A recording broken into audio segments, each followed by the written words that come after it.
السلام علیکم ورحمۃ اللہ وبرکاتہ۔ آپ کا استقبال ہے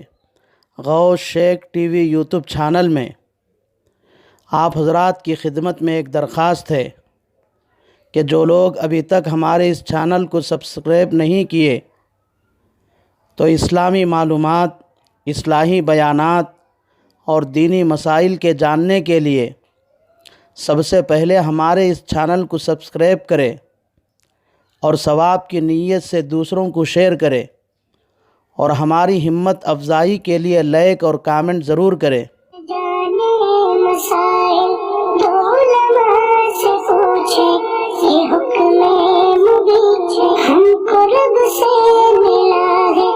چلو پوچھ کیسے جیے زندگی کو، چلو پوچھ لے کس میں رب کی رضا ہے، رب کی رضا ہے۔ قابل احترام معزز سامعین اور میری دینی و اسلامی ماں اور بہنوں، السلام علیکم ورحمۃ اللہ وبرکاتہ۔ پچھلے مذاکرے سے ہم کو یہ بات معلوم ہو چکی ہے کہ حضرت حسین رضی اللہ تعالی عنہ کا قافلہ جب مقام ثعلبہ پر پہنچا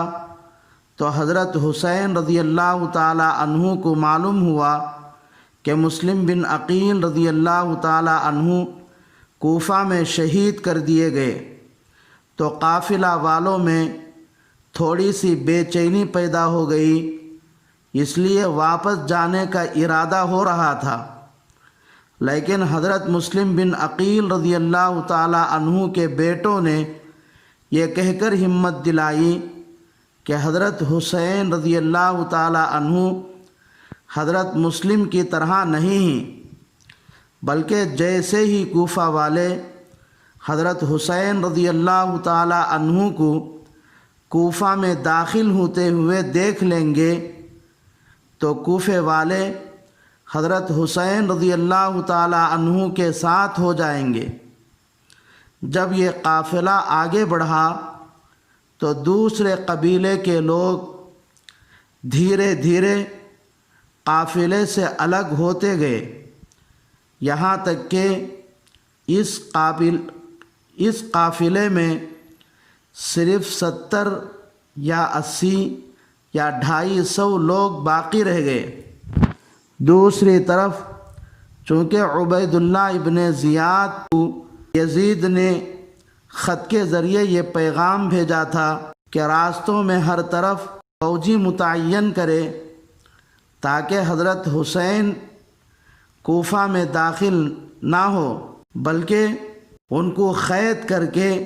لایا جائے۔ چنانچہ عبید اللہ ابن زیاد نے عمر بن سعد کو رے کی حکومت پر نامزد کر کے 4000 فوجی کے ساتھ روانہ کیا تاکہ وہ جنگل میں نکل کر تمام راستوں اور سڑکوں کی نگرانی کرے اور تلاش کر کے معلوم کر سکے کہ حضرت حسین رضی اللہ تعالی عنہ کس طرف سے آ رہے ہیں اور کہاں تک پہنچ چکے ہیں۔ اور ساتھ ہی ساتھ عبید اللہ ابن زیاد نے اور عمر بن سعد 4000 فوجیوں کے ساتھ کوفہ سے روانہ ہو گئے اور مقام قادسیہ میں ٹھہر کر چاروں طرف کی خبریں معلوم کرتے تھے۔ عبید اللہ ابن زیاد نے حر ابن یزید تمیمی کو بھی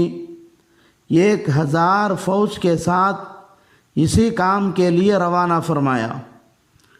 حضرت حسین رضی اللہ تعالی عنہ مقام ثعلبہ سے نکل کر جب مقام شراف سے کچھ آگے بڑھے تو سب سے پہلے حر بن یزید تمیم 1000 فوج کے ساتھ سامنے آیا۔ حضرت حسین رضی اللہ تعالی عنہ نے آگے بڑھ کر حر سے کہا کہ میں تو تمہارے ہی لوگوں کے بلانے سے آیا ہوں، اگر تم لوگ اپنے وعدے پر برقرار ہیں اور مجھے کوفہ میں داخل ہونے کی اجازت دیتے ہیں جیسے تم لوگوں نے خطوں میں لکھا تھا، تو میں کوفہ میں داخل ہو جاؤں گا، ورنہ میں سیدھے مکہ واپس چلا جاؤں گا۔ لیکن حر بن یزید تمیم نے کہا، ہم تم کو مکہ واپس جانے نہیں دیں گے، کیونکہ ہم کو عبید اللہ ابن زیاد کا حکم ہے کہ ہم آپ کو گرفتار کر کے عبید اللہ ابن زیاد کے پاس لے کر جائیں۔ حضرت حسین رضی اللہ تعالی عنہ نے کہا، یہ نہیں ہو سکتا،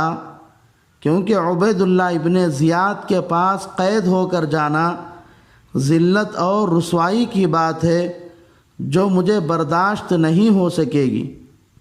یہ کہہ کر حضرت حسین رضی اللہ تعالی عنہ نے واپس جانے کا ارادہ کیا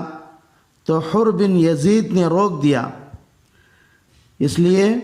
حضرت حسین رضی اللہ تعالی عنہ شمال کی طرف چل دیے اور مقام قادسیہ کے قریب پہنچے تو معلوم ہوا کہ قادسیہ میں عمر بن سعد 4000 فوج لے کر مقیم ہیں۔ اس لیے حضرت حسین رضی اللہ تعالی عنہ وہاں سے نکل کر مقام کربلا میں آ کر ٹھہر گئے۔ جب عمر بن سعد کو یہ خبر پہنچی کہ حضرت حسین رضی اللہ تعالی عنہ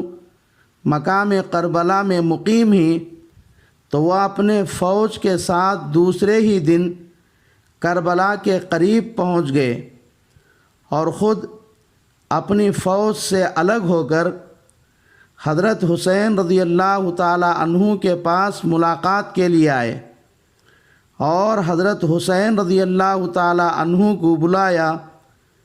اور جب حضرت حسین رضی اللہ تعالی عنہ تشریف لائے تو عمر بن سعد کہنے لگے، واقعی یزید کے مقابلے میں آپ ہی خلافت کے مستحق ہیں، لیکن حضرت علی اور حضرت حسن رضی اللہ عنہما کے حالات آپ کے سامنے ہی، اگر آپ خلافت کا ارادہ چھوڑ دیں گے اور یزید کی خلافت کو تسلیم کر لیں گے تو آپ بچ سکتے ہیں، ورنہ آپ کی جان کو خطرہ ہے۔ ہم کو تو عبید اللہ ابن زیاد کی طرف سے آپ کو گرفتار کرنے کا حکم دیا گیا ہے، اس لیے ہم مجبور ہیں۔ عمر بن سعد کی یہ گفتگو سن کر حضرت حسین رضی اللہ تعالی عنہ کہنے لگے کہ میں اس وقت 3 باتیں پیش کرتا ہوں، تم ان میں سے جس بات کو چاہو پسند کر لو، میں مان جاؤں گا۔ پہلی بات یہ ہے کہ میں تو صرف تمہارے بلانے کی وجہ سے کوفہ آیا ہوں، اگر تم میرا ساتھ نہیں دے سکتے تو مجھے واپس جانے دو، میں سیدھے مکہ جا کر عبادت میں مصروف ہو جاؤں گا۔ دوسری بات یہ ہے کہ مجھے کسی بھی سرحد پر جانے کی اجازت دے دو، میں وہاں کفار سے لڑتے لڑتے شہید ہو جاؤں گا۔ تیسری بات یہ ہے کہ میرے راستے سے ہٹ جاؤ، میں سیدھے دمشق جا کر یزید سے اپنا معاملہ ایسے ہی طے کر لوں گا جیسے میرے بھائی حسن نے حضرت معاویہ رضی اللہ تعالی عنہ سے طے کر لیا تھا۔ اگر تم بھی اپنے اطمینان کے لیے میرے پیچھے پیچھے آنا چاہو تو آ سکتے ہو۔